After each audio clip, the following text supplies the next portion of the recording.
Itu yang akan kita pelajari sepanjang hari ini. Sip. Lanjut.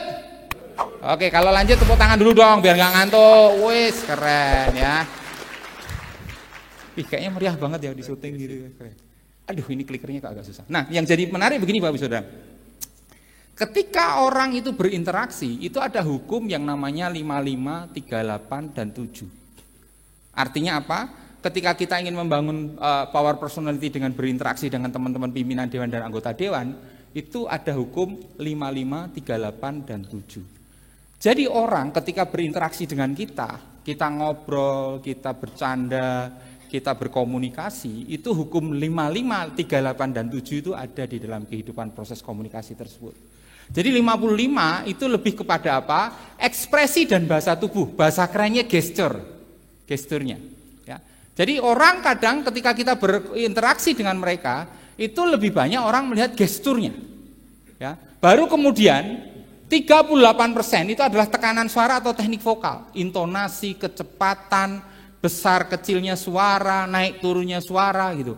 Dan sisanya hanya 7% yang betul-betul verbal. Artinya apa? Bapak Ibu kalau lihat Anda jumlah 55 ditambah 38 itu 93%. Berarti sebenarnya proses komunikasi interaksi kita dengan pimpinan dan anggota dewan itu lebih banyak didominasi sesuatu yang bersifat non-verbal, bukan sesuatu yang bersifat verbal. Artinya hati-hati dengan bahasa non-verbal kita, gestur, gerak tubuh, intonasi suara, karena verbal hanya 7% saja. Sehingga ketika kita mau membangun interaksi dengan teman-teman di sana, di teman-teman anggota dewan dan pimpinan dan anggota dewan, maka kita perlu memperhatikan itu semuanya. Jadi jangan terjebak hanya yang 7%. Karena 7% itu terlalu kecil. Kita harus mampu berani mengangkat yang 93% itu. Betul Bapak Saudara? Karena bahayanya begini.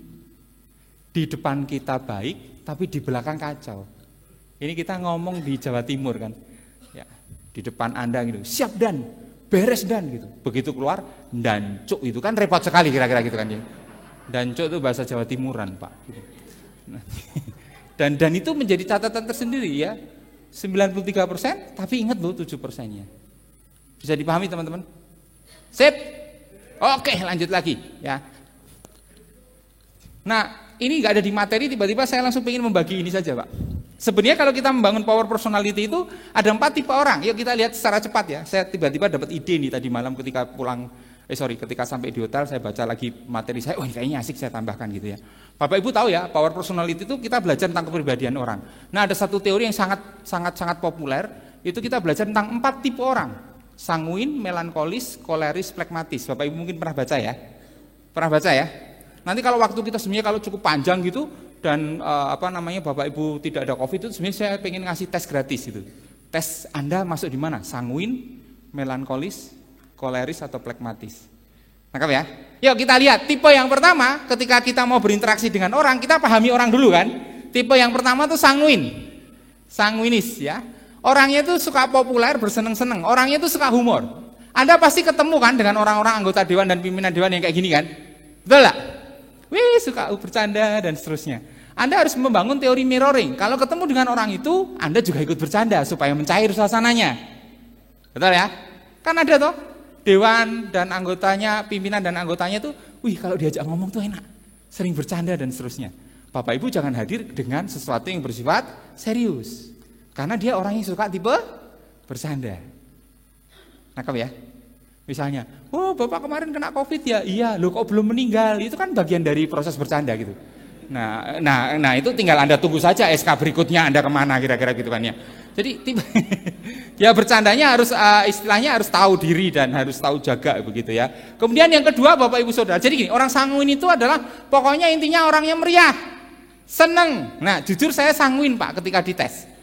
Kan, orang kalau ketemu saya seneng gitu, gimana bro? Gitu. Tambah langsing ya, iya betul gitu. Karena nggak ada job, katanya begitu kan mereka bercanda seneng saya gitu. Nah, dan beberapa teman-teman saya tanya juga, ini kok teman-teman juga langsing?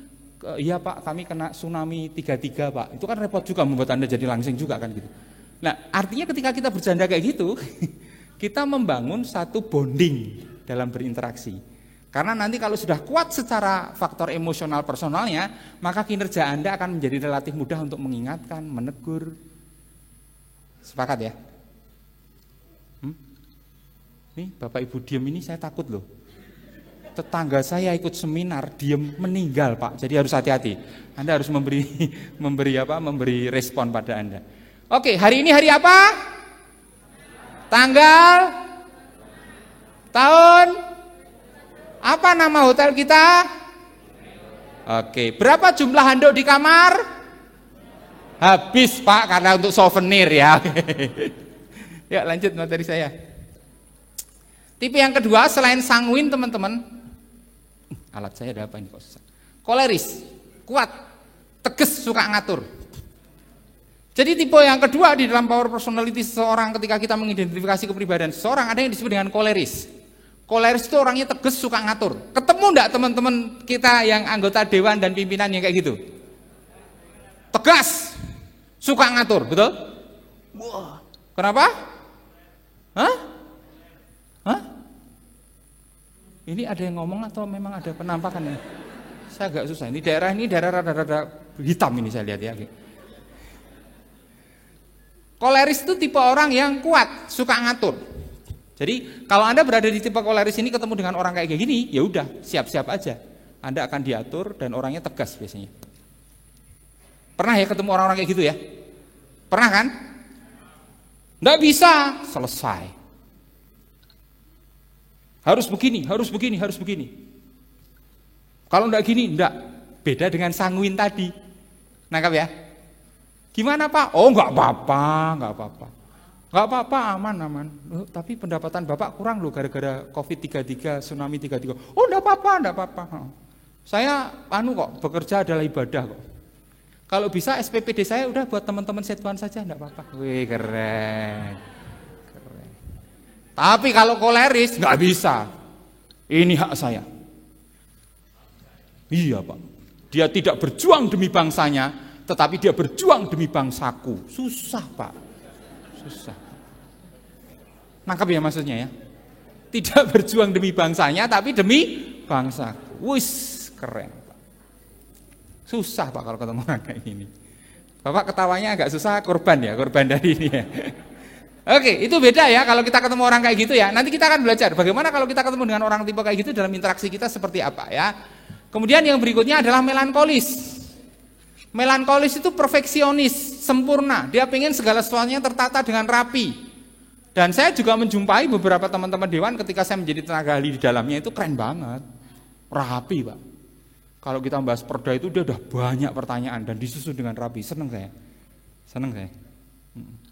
Tapi juga ada yang model sanguin kacau-kacau juga ada. Pembahasan bab pasal ayat di bagian yang paling susah dia nggak ngerti, dia akan komentar begini. Terus lanjut, katanya begitu kan. Anda mungkin juga akan mendengar kayak gitu kan, bener nggak? Bagian yang sulit dia nggak ngerti, dia akan teriak-teriak gitu Bu. Terus lanjut, break dulu, karaoke, kira-kira gitu kan ya. Yo. Bertobat dia, Pak. Sudah nggak gini tapi gini, Pak. Kenapa? 1 galon sekalian, Pak. Kira-kira itu lebih gede, Pak. Ya. Kemudian yang berikutnya selain tadi sanguin, koleris, kemudian melankolis, tipe yang keempat adalah plekmatis, Pak. Mari kita lihat. Set. Ini kenapa alat saya agak kacau ya? Harusnya enggak. Oke, ini kurang dekat ternyata ya. Plekmatis. Kalau plekmatis itu adalah apa namanya? Penjaga kedamaian saya bilang. They like as peaceful as it can. Jadi orangnya itu suka jaga perasaan. Ya jangan gitulah gitu. Pak, mohon maaf hotel bintang 5-nya penuh itu, ya udah enggak apa-apa, bintang 4 juga boleh. Orang plekmatis kayak gitu, enggak mau ribut. Tapi kalau sanguin, oh enggak apa-apa. Yang penting ada kolam renangnya, anduknya bisa dibawa pulang, kira-kira gitu kan ya. Ada lagi. Tapi kalau koleris dia tegas, enggak mau. Apalagi ketemu yang tadi melankolis, perfeksionis, enggak bisa. Kita udah ada standarnya bintang 5, misalnya gitu-gitu. Oke, sip. Jadi ada 4 tipe Bapak Saudara, ada 4 tipe dalam kita berinteraksi. 1, kita udah belajar tadi, 1 siapa? Sanguin. 2, ini kok gerak-gerak sendiri ya, padahal saya nggak menggerakkannya. Oh, lebih keren pakai itu ya. Sip. Next bawah. Oh lebih jauh ini ya. Oh iya keren. Oh langsung beli saya. Oh ambil aja untuk kenang-kenangan ya. Terima kasih Bapak. Bapak baik hati sekali Pak ya. Tapi masalahnya bukan punya Bapak Pak, itu yang jadi masalah. Itu kayak Bapak ngomong gini loh, lihat gini loh. Ih adanya orang-orang cantik, ambil aja nggak apa-apa. Lah itu siapa? Pokoknya bawa aja lah kira-kira. Bapak kamar nomor berapa Pak? Nanti saya cek loh Pak ya. Oke. Ini Bapak eselon 2 juga. Wih keren. Kok bisa Pak? Karena apa? Nggak ada yang lain sehingga Bapak bisa naik kira-kira. Oke. Sip. Nggak bercanda loh Pak. Bapak dari mana kalau boleh tahu? Pangkal Pinang. Wih keren. Sama istri? Oh ya benar. Tadi kita satu lift ada mbak-mbak pegang erat loh saya lihat loh ya.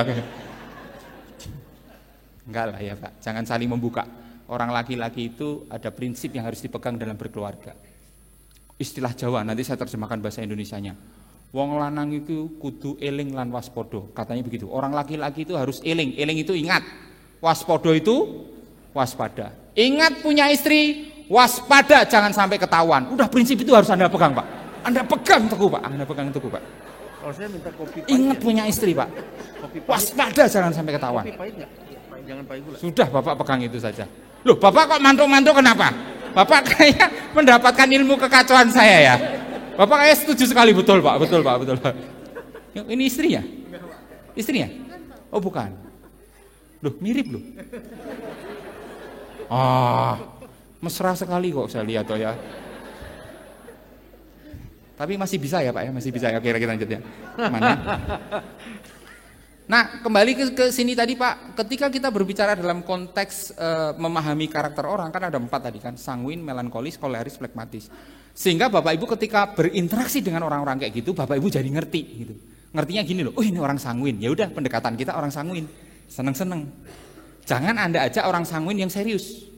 Tapi begitu Anda ketemu dengan orang yang koleris, yang tegas, ya Anda harus sedikit menunduk dengan rasa hormat. Siap Bapak. Dia akan lebih senang seperti itu. Tapi kalau sanguin dia siap, wah nggak suka dia, gitu. Tapi kalau Anda ketemu dengan yang namanya melankolis, perfeksionis, segera Anda lakukan secara perfect semua persiapan yang ada. Dan kalau Anda ketemu flegmatis itu paling gampang, karena orang itu nggak suka ribut, diam aja. Sehingga ketika Anda berkomunikasi dengan dia, Anda akan berkomunikasi secara kebatinan, dari batin satu ke batin yang lain. Kan ada toh ya, seperti itu ya. Oke. Sip. Snacknya udah keluar, keren. Belum ada ini. Ada. Oh dapat snack ya. Oh mulainya dari pimpinan dulu baru staff ya, wih keren. Keren ya. Padahal kan efisien kan dari belakang aja dah. Ini harus kenapa dari depan dulu ke belakang. Feodal banget ini, agak susah ya. Susah. Padahal kan Anda bayar toh.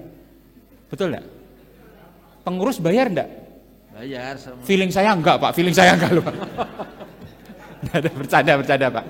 Sip, lanjut ya. Oke. Bapak Ibu sampai di sini ada yang mau ditanyakan? Jelas? Pulang langsung petakan tipe dewan Anda dan pimpinan Anda. Sanguin, melankolis, flegmatis, koleris gitu. Ya. Kumpulkan semua dewan langsung ngomong, Bapak sanguin duduk sana, Bapak koleris duduk sana, Bapak melankolis duduk sana, kira-kira. Maksudnya apa? Saya mau ngerti karakter Bapak. Itu nggak pakai lama Pak, SK-nya langsung keluar Pak, staf ahli yang eselon 2 langsungan Pak. Nggak, artinya pemetaan itu Anda lakukan dalam konteks memahami orang lain supaya Anda memahami orang tersebut dalam berinteraksi. Oke ya? Loh, saya menggunakan itu Pak ketika saya ketemu dengan klien-klien saya, baik di level, saya kan kalau ke swasta itu pasti sudah ketemu komisaris, direksi, GM itu hal yang biasa. Bapak Ibu tahu GM ya? GM. Germo ya. Enggak lah, general manager lah ya, oke. Itu kita ketemu, saya mirroring Pak, istilah kerennya itu mirroring dalam berinteraksi ya. Saya menerapkan teori power of personality. Wah ini keren nih, GM ini sukanya sanguin nih. Jadi saya nggak ngomong yang serius. Tapi begitu saya ketemu dengan yang pengennya dihormati, berarti apa? Koleris dan melankolis tadi, ya udah saya agak sedikit siap Pak, saya segera siapkan proposalnya. Tapi kalau sanguin enggak. Yang susah saya ketemu flegmatis Pak. Diam terus Pak. Jadi proposal saya gimana? Ya, nanti kami pikir dulu. Ngerti maksudnya? Yang kurang apa? Ya, kami pikir dulu, katanya gitu kan ya. Karena mereka nggak suka konflik dengan kita. Pulang, petakan anggota dewan sehingga ketika berinteraksi, wih. Sip. Hah?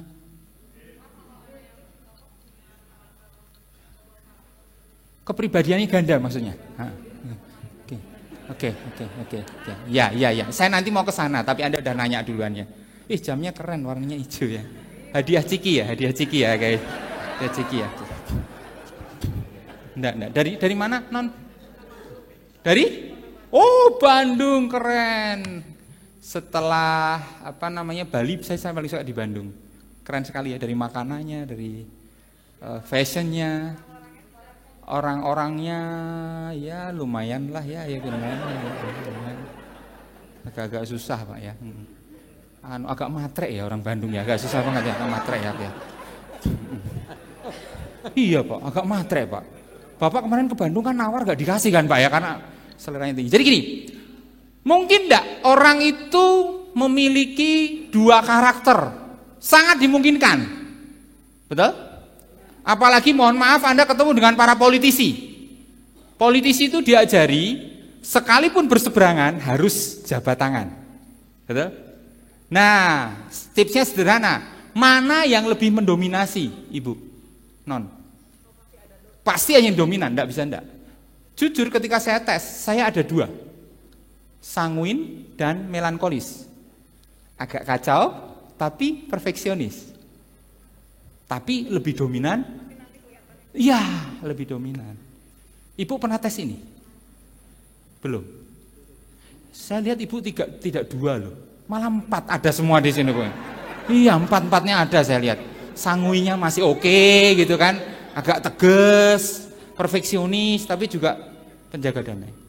Oh, ringtone-nya dari tadi tuh Anda atau ternyata? Oh, saya tadi ketahuan gitu. Ini kita mau break sholat dulu atau lanjut teman-teman? Lanjut ya. Kita mau selesai jam berapa? Anda aman sholatnya sampai jam 4. 4 aman ya. Berarti kita selesai jam 4. Oh, jam 3 selesai. Loh, Bapak cari apa di sini kok jam 3 selesai? Makanya kalau saya ngomong jangan makan terus Pak. Bapak makan terus dari tadi kok. Ini efek karena snack dibagi duluan itu ya. Luar biasa ya, hidup Anda mulia ya. Ketawa makan, ketawa. Pak, Bapak dari mana kalau boleh tahu, mohon maaf? Dari mana? Dari Surabaya? Enggak, dari mana? Asli. Anak tugasnya di mana? Purwakarta. Oh, Jawa Barat. Oh, desa, agak jauh sekali itu Purwakarta gitu. Makanya agak susah. Bercanda Pak, bercanda. Saya suka Bapak ini kayaknya orangnya keren ya. Nah, sanguin ya, kayaknya sanguin. Bapak sanguin saya lihat. Bapak sanguin dan pragmatis, ceria dan tidak suka konflik. Jadi kalau dimarahin istri ya ketawa-ketawa aja kira-kira gitu kata. Sip, Pak. Keren, saya suka dengan dua Bapak ini ya. Apalagi Bapak nanti kalau saya jadi Bupati Lombok Timur, Bapak saya laminating nanti supaya awet ya, supaya awet. Ya, jadi ikonnya pegawai negeri kira-kira gitu. Gitu ya Mbak ya. Yang jelas pasti ada yang dominan, enggak mungkin enggak. Dan ini ada alat tesnya sebenarnya, tapi ketika kita berinteraksi, ngobrol 2-3 jam, kita langsung ngerti orang itu kok. Dan itu saya pakai dalam berbagai interaksi saya. Gitu ya. Sip. Bermuka dua itu dua hal yang berbeda. Nangkep maksudnya? Bermuka dua itu berarti itu pemain watak, bukan wataknya. Anda korban dari bermuka dua? Wajah Anda tuh siap dimadu loh, saya lihat wajah Anda. Iya, tatapan matamu mesum mau lihat saya atau Anda bercanda biar nggak ngantuk. Ini panitia itu selalu kreatif naruh saya di jam ngantuk biar Anda nggak ngantuk ya. Walaupun ternyata banyak yang ngantuk juga Pak. Begitu tanya, wah apa tadi nggak tahu lah, yang penting ikut ketawa kira-kira. Gitu ya Mbak. Oke, sip, dari Bandung. Saya pengen lagi balik ke Bandung tapi masih takut. Tapi jalan darat aman kok ya. Bapak Ibu pulang hari apa? Minggu, sip. Tunjungan Plaza dekat, Pasar Atom dekat Pak. Cuma Doli sudah ditutup Pak, mohon maaf Pak. Jadi Bapak itu wisata religi, itu wisata religi ya. Sekarang jadi puskesmas, pusat kesehatan mas-mas. Jadi banyak sekali di sana gitu. Ini yang ketawa ini pelaku semua ini saya lihat ya, oke ya. Yuk kita lanjut. Sip. Saya minum dulu ya teman-teman ya. Aduh, haus ya. Monggo, mari diminum. Pak, silakan Pak. Ngos-ngosan saya. Terlalu bersemangat ini.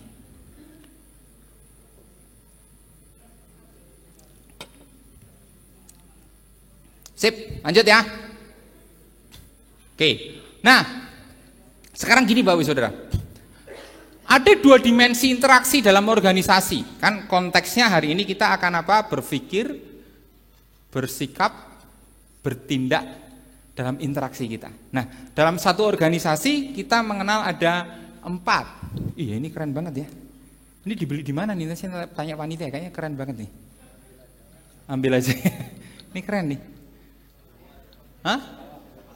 Souvenir pembicara ya? Wih, terima kasih. Anda baik hati sekali. Keren nih. Ini kenapa beberapa orang nggak pakai kaos kaki pejabat-pejabat ya? Agak susah ya saya lihatnya. Panitia nanti tolong dikasih souvenir kaos kaki lah. Kasih tulisan Tutwuri Handayani, itu kan bagus banget ya. Oke. Nanti saya tanya Pak Suban ya, ini bagus banget ini. Jadi gini, ada dua Bapak Ibu Saudara, ada dua variabel yang membedakan bagaimana dimensi interaksi itu yang membuat kita jadi ngerti orang itu ada di mana. Jadi yang pertama adalah dimensi personal, yang kedua adalah prosedural. Saya ulangi ya, dimensi personal, dimensi prosedural. Artinya apa dalam berinteraksi? Artinya adalah kalau Anda mengedepankan aspek prosedural, berarti Anda lebih mengedepankan aspek SOP, mekanisme kerja. Ngerti maksudnya ya? Jadi ketika berinteraksi, Anda mengedepankan itu. SOP-nya gimana? Mekanisme kerjanya gimana? Kira-kira begitu. Nah, tapi kalau Anda mengedepankan aspek personal, Anda mengedepankan aspek personal, berarti Anda berbicara tentang hubungan kedekatan emosional. Sehingga dalam berinteraksi dengan teman-teman dewani kita yang terhormat, saya melihat ada 4 kuadran. Sialnya kalau Bapak Ibu ketika berinteraksi, ada di kuadran ini. Yang tidak semuanya, tidak personal dan tidak prosedural. Ini adalah yang paling susah, nggak jelas Pak Bu Saudara. Prosedurnya nggak jelas, hubungan emosionalnya nggak dapet, sehingga seringkali terjadi konflik, betul nggak? Kalau setiap ada masalah, prosedurnya gimana? Nggak ada. Terus nggak suka sama kita, konflik Pak. Itu yang terjadi. Kemudian yang kedua ke atas, personalnya oke. Tapi nggak ada proseduralnya, enggak apa-apa. Anda mengedepankan faktor humanis. Mana nih kok hilang? Humanis Pak. Oh keluar semua. Humanis itu apa? Yang penting deket dulu. Hubungan personalnya oke. Tapi proseduralnya nggak jelas. Oke ya. Nah kebalikannya dari itu, proseduralnya oke, tapi personalnya kurang. Ini saya sebut dengan tipe SPJ Pak. Nangkap ya? Jadi SPJ-nya gimana? Prosedurnya gimana? Tapi aspek personalnya nggak dapet. Oke? Sip.